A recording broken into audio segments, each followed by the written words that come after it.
Two most important things you got to consider with the rack or the press position. Number one is you don't want a broken wrist position. Imagine trying to punch somebody like this. You know who's going to get hurt? You are. So it's a cue from like martial arts. We go no wrist. So there is no, it's just a straight line. There is no wrist. Elbow, straight up to knuckle. Now, you can even gooseneck a little bit. That takes a little bit of extra kind of practice, but you can gooseneck just a little bit. Make sense? The reason that you can gooseneck is because the weight's over here. If the weight was over here, it would fall out of your hand. So the first things first is to make sure that your wrist is straight. That is bad news. It's very subtle. Second thing is you want to load the actual weight beneath the pinky, not beneath the thumb, for two reasons. One, the thumb has some slack in it, right? The base of the thumb. The base of the pinky has no slack. It's just bone. Second reason is your radius on your thumb side rotates. Your ulna does not.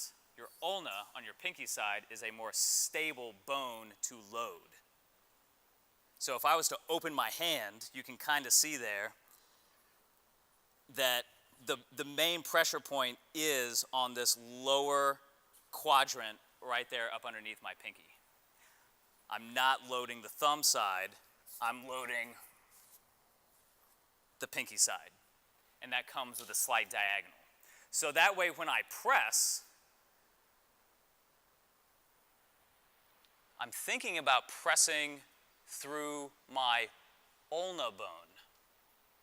It's, you know, it's kind of weird. If you think about if you're loading through your thumb and think about pressing from your thumb, like stuff rotates, you get like super off balance. But when you bottoms up, you're kind of automatically taking all that off the table, because if you weren't doing it just right, it would fall over. That's why we do bottoms up before this stuff. But again, those are the two most important things. Straight wrist, load the ulna side, and then honestly, like from there, it's going to depend on the size and the style of the bell.